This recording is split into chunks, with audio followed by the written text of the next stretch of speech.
안녕하십니까. 세계경전 41페이지부터 읽어보겠습니다. 세계경전 41페이지 하나님은 최초의 원인이라는 제목으로 읽어보도록 하겠습니다. 최초의 원인. 모든 존재의 최초 원인은 태초에 세계를 창조하였을 뿐만 아니라 창조 이래 세계를 자체의 힘으로 작동하도록 견지하였습니다. 하나님은 세계를 유지하시고 작동시키시며 매 순간 끊임없이 모든 실체를 존재하도록 하십니다. 더욱이 궁극적 원인자이신 하나님은 만물의 존재 목적과 자연적 본성을 규정하게 됩니다. 이와 관련해 문선명 선생님은 인간의 원인자이신 하나님이 자신과 닮은 인간을 창조한 인격적 신이라고 가르칩니다. 어느 것도 하나님이 규정한 존재 목적을 떠나 존재할 수 없으며 모든 것은 하나님의 보이지 않는 손에 의해 그 목적을 향해 움직입니다. 이것은 또한 하나님의 역사의 원인임을 의미합니다. 문선명 선생님은 역사가 하나님의 목적, 즉 일정한 법칙에 의해 주도되는 하나님의 섭리에 따라 진행되며 분명한 목적을 지향한다고 가르칩니다. 세계가 그 섭리의 목적을 달성할 때 원인자이신 하나님과 결과물인 인류는 하나가 될 것입니다. 1. 모든 존재의 원인자. 힌두교 바가바드기타 아르주나여, 나는 모든 존재들의 씨앗입니다. 왜냐하면 움직이는 것이든 움직이지 않는 것이든 나 없이 존재할 수 있는 것은 아무것도 없기 때문입니다. 그대가 보는 강한 것, 아름다운 것 또는 영적인 힘은 무엇이나 나의 본질 한 조각에서 생긴 것임을 이해할지어다. 다음은 고린도전서 한 구절을 읽어보겠습니다. 우리에게는 아버지가 되시는 하나님 한 분이 계실 뿐입니다. 만물이 그분에게서 생겼고 우리는 그분을 위해서 있습니다. 그 다음에 힌두교의 베다경을 읽어보겠습니다. 예정이 깊은 현자는 그 속에 우주가 하나의 가정을 지니게 되는 저 신비로운 존재를 바라봅니다. 전체는 그 속에서 하나 되고 거기로부터 나옵니다. 주는 피조물들의 기본적 요소입니다.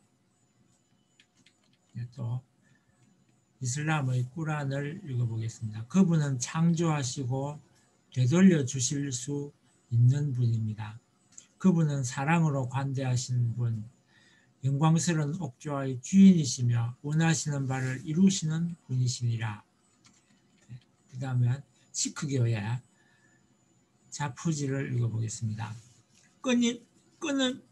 끝없이 그가 선물을 나누어 주나니 마침내 이를 받는 자는 더 이상 무엇을 간구하며 무엇을 받을 것인가.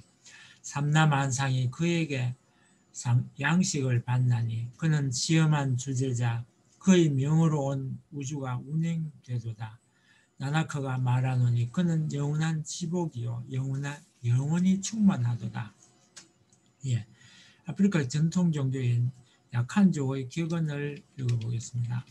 신께서 손을 떼시면 세상은 끝날 것이다. 예, 말씀 선집을 읽어보겠습니다. 뺏길의 한 내용입니다.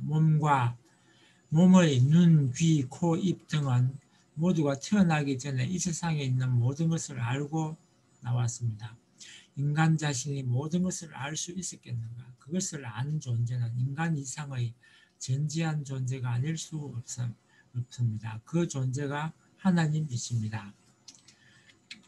다음은 하나님은 이 우주의 원인적인 존재라는 것입니다. 이러한 모든 작용의 원인적인 존재요. 이런 힘을 주입하는 원인적인 존재요. 방향을 제시하는 원인적인 존재요. 목적을 제시하는 원인적인 존재입니다. 이러한 존재가 있다는 것을 불가피한 결론입니다. 우리는 그분을 인격적 신이라고 하는 것입니다. 왜 그러냐 하면 반드시 동기를 중심으로 방향을 가지고 목적을 제시하기 때문에 그것이 하나의 확실한 입장이기 때문에 인격적인 신이라고 하는 것입니다. 그렇기 때문에 원인을 통해서 방향을 거쳐서 목적의 세계로 나간다는 것입니다. 하나님이 인간을 지었는데 하나님은 제일 원인적인 존재인데 그가 인간을 어떻게 만들었겠느냐? 하나님같이 만들었다는 것입니다. 만드는 데는 하나님의 형상을 따서 형상대로 만들었습니다. 그 말은 무엇이냐 하면 내가 하나님을 닮은 동시에 하나님도 마찬가지라는 말입니다.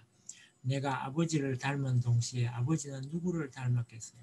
나 닮았다 이겁니다. 그러면 답이 됩니다. 그렇기 때문에 하나님을 우리가 모색해 보게 될 때 하나님은 어떤 분이냐? 나 같은 분이다 하면 이건 속 들어온다는 것입니다. 이 땅의 모든 것이 존재하기 위해서는 존재할 수 있는 원인이 있어야 됩니다.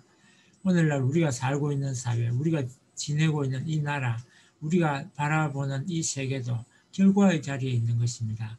이러한 모든 환경의 인연이 갖추어지기 위해서는 그 환경이 갖추어질 수 있는 동기가 있어야 된다는 것을 우리는 부정할 수 없습니다. 또한 하나의 사회 형성, 하나의 국가 형성, 하나의 세계 형성을 두고 볼 때 그것을 이어오는 것은 물론 우리 인간입니다.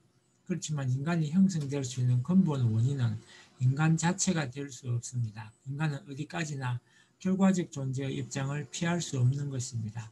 그렇기 때문에 우리 인간이 형성될 수 있는 동기와 내용이 있어야 되고 원인이 있어야 된다는 것입니다.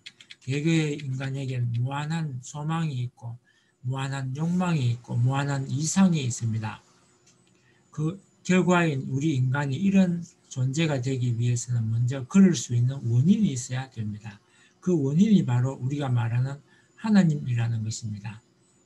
하나님은 인격적인 신이기 때문에 인간의 전체적인 동기이며 원인이라는 것입니다. 그 원인인 하나님께서 그런 내용을 지니셨기 때문에 결과인 인간도 그와 같은 내용을 지니지 않을 수 없다는 것입니다. 그러므로 원인된 하나님과 귀결점이 인간 세계를 중심 삼고 나타나야 됩니다. 이것이 인간을 찾아온 하나님의 소원이라는 것입니다. 역사 배후의 원인자, 종교경전을 먼저 읽어보겠습니다. 기독교 이사야서에 보면 처음부터 이루어진 일들을 생각해 보아라. 내가 신이다.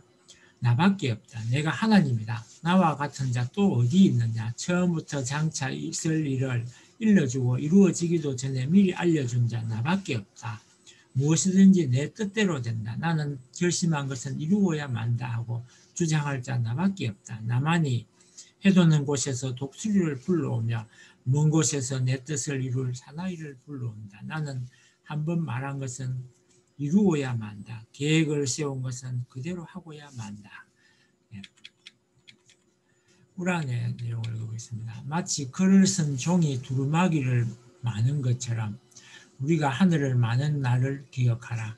하나님이 첫 번째 창조를 시작한 것처럼 우리는 그것을 되풀이할 것을 약속하며 반드시 행할 것이니라.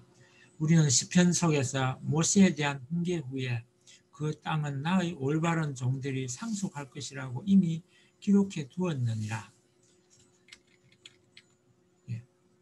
바하마 교의 낙수집을 읽어보겠습니다. 바울라 저서들의 낙수집은 이렇게 기록하고 있습니다. 제가 정언하나니 당신이 모든 피조물의 주가 되시고 보이거나 보이지 않는 모든 존재의 교육자이십니다. 제가 증거하나니 당신의 능력이 우주 전체를 망라하고 땅의 무리가 결코 당신을 실망시킬 수 없으며 만 백성과 나라의 주권이 당신의 목적을 이루는데 방해가 될 수 없을 것입니다. 저는 당신이 전 세계의 쇄신과 전 세계 백성의 통일 그리고 그곳에 사는 모든 사람의 구원 외에 다른 욕망을 가지고 있지 않음을 인정합니다. 말씀집을 읽어보겠습니다.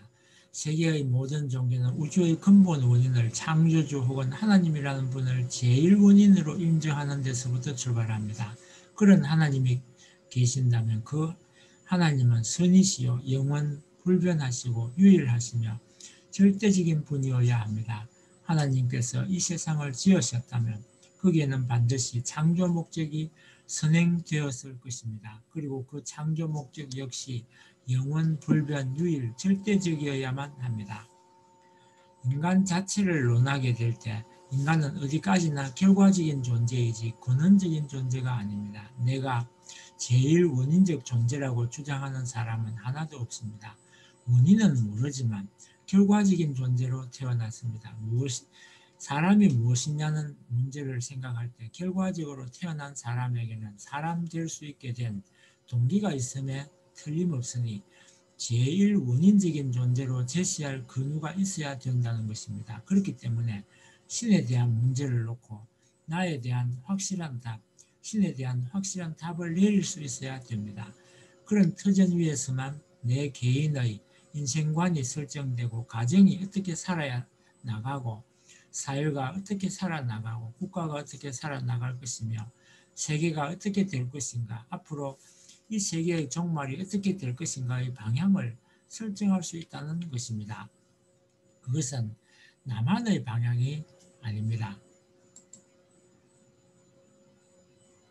역사의 방향이 악을 향하여 나아가는 것 같지만 그렇지 않습니다. 인간이 자신의 마음을 중심 삼고 몸을 억제하여 새로운 각오와 새로운 결심으로 나아갈 방향을 취하듯이 역사도 역사 자체로 지향하는 것이 아닙니다. 어느 한때와 시기, 세기를 역사 배후에 계시는 하나님이 간섭하고 지배해 나오는 과정을 거쳐 나오고 있다는 사실을 알아야겠습니다. 하나님은 영원하신 존재이므로 과거, 현재, 미래를 통하여 섭리해 나오십니다. 그러기에 하나님의 역사적인 심정의 곡절은 시대를 통하고 시대적인 곡절은 미래를 통하여 연결되는 것입니다. 오늘은 여기까지 훈독하고 마치겠습니다. 감사합니다.